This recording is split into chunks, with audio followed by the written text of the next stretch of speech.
This is the kind of images that they post from the orbiters. A tiny little image. You don't see a thing there. So what you do is just, if you have a large screen, a 55-inch high definition television as your monitor, then you can do this. Enlarge the image with your browser. Then you start seeing things that are not visible because the tiny image on top of that is overexposed to death. And they post tiny little pieces of the terrain. Look at the difference between that and this. Then look at the difference between this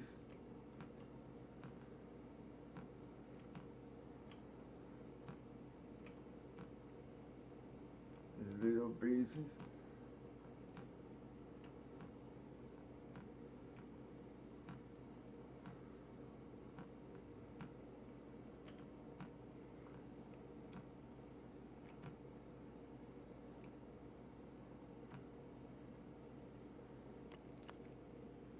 See, what you do is brighten it up.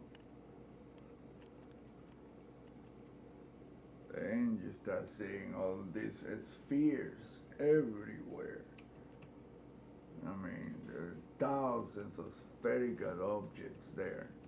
All the bright things you say there are spherical things. You will find the same spherical things on space. Look, that's the size of the image. So what the heck can you see there? Are you making a statement about what you see there from this far away, really? Then you look at the close-ups and you start seeing that what they were telling you is not really what is there. That's why Dr. Berggren used a microscope to see the images from the Voyager and other orbiters, including the Apollo. Look at that. Look at the immense difference between that overexposed image. And I'm using a high definition camera for that purpose, without altering the screen settings. And you can see peaks and valleys, like right there. You can see that.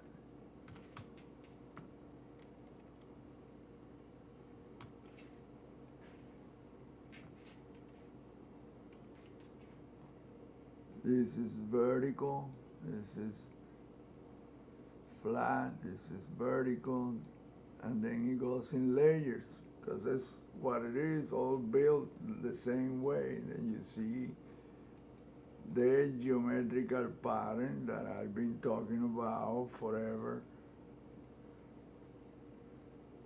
And you see spheres here, here, here. I mean, they're everywhere. I'm not going to be doing drawings for everything there. This is not practical, it's impossible. But the geometry is always the same. I mean, no matter how you look at it, it's always the same.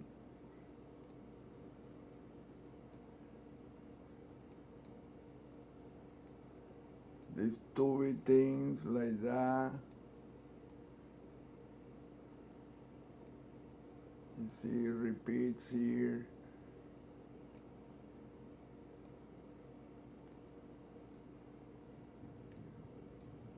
I look at the same pattern on every moon, planet, comet, asteroids. It's all the exact same geometry. And I couldn't tell what it was because it's three-dimensional. It goes in every which way. It even permeates into space. And that is insane, but it's what is there.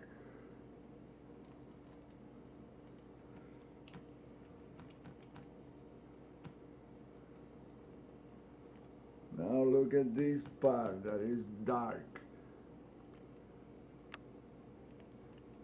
And you see the spheres even more. Then you see these shiny parts. They're all rectangular and curvy on two sides. The parallel sides are curvy. They curve because those are geometry I was talking about, I've been talking about forever. It shines because they imitate exactly what a hand, a fingernail in the finger of a hand would look like. So, well, how can that be? This is, well, let me show you.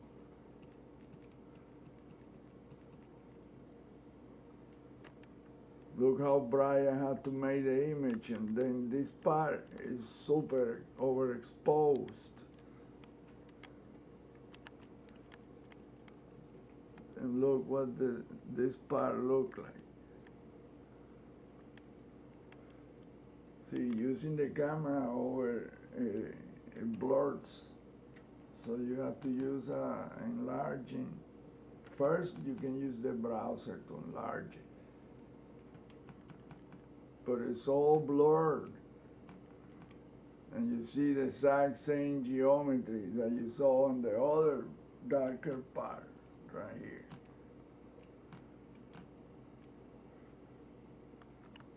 Exactly, it doesn't vary, it don't vary at all. It's no variety, it's the exact same thing. It's just a larger scale and darker. Let me do this one piece right here.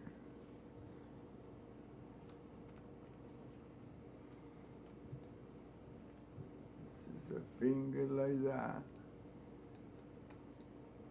This is a hand.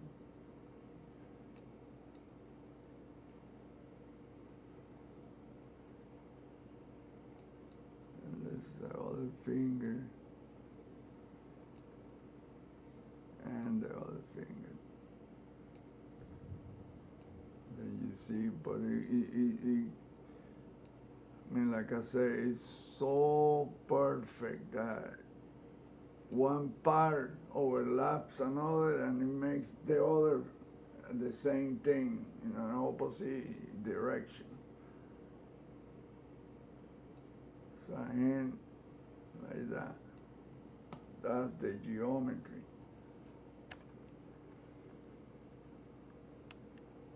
So it took me years to find and figure it out what this was. And you can see that it repeats on every part of that image. And those darker spots, that's all what they are, the fingernails.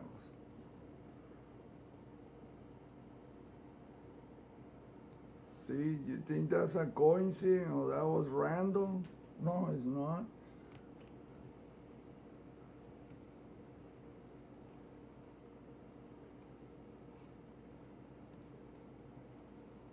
This is let me show you, this is a thumb.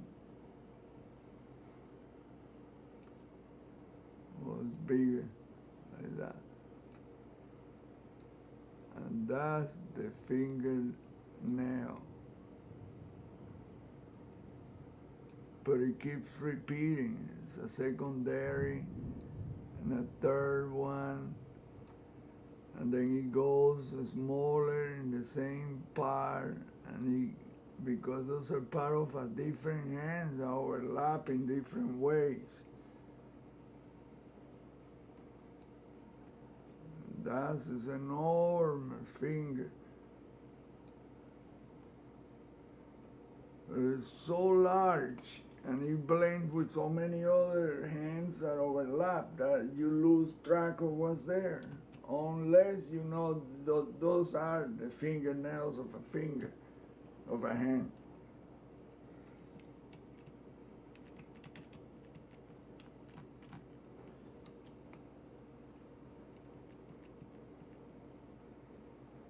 And you see it up here.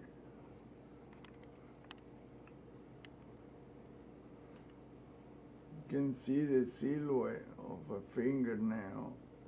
That's a hand. That's a second finger. Look.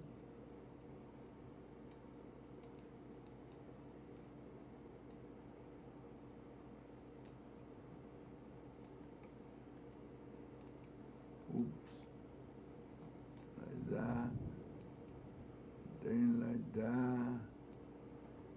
And like that. So you know that that is gonna be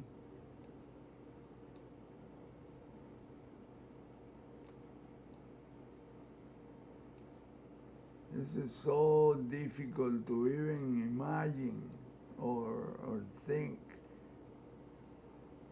And that will turn into a hand. But then there is this other hand.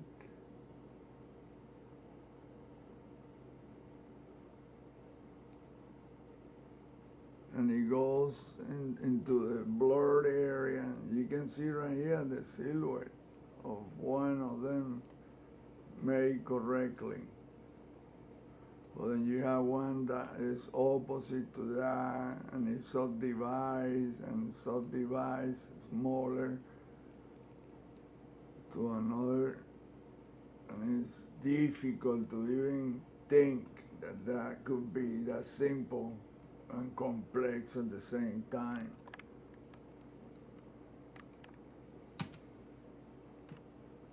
Thank God I had this huge monitor because I would have never ever cracked that.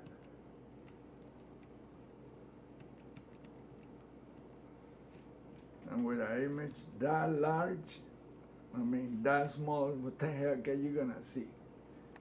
Really?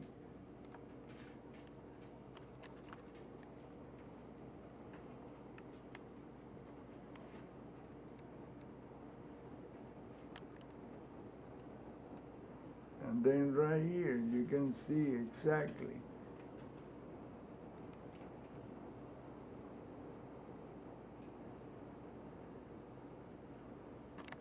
Let's see if I can do a correct drawing. You can see the arches, these are all fingernails and fingers at the same time because they're part of a bigger one. This is crazy what she is what it is.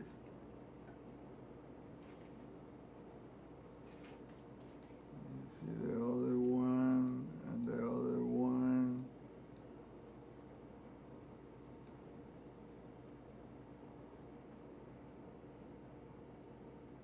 But then you have another hand going this way. And you can see the fingernails subdividing. I mean, and the whole thing is one enormous, crazy, man.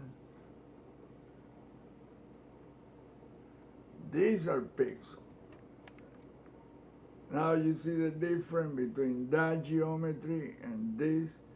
Those are pixels, little squares. That's what you call pixels. This geometry has nothing to do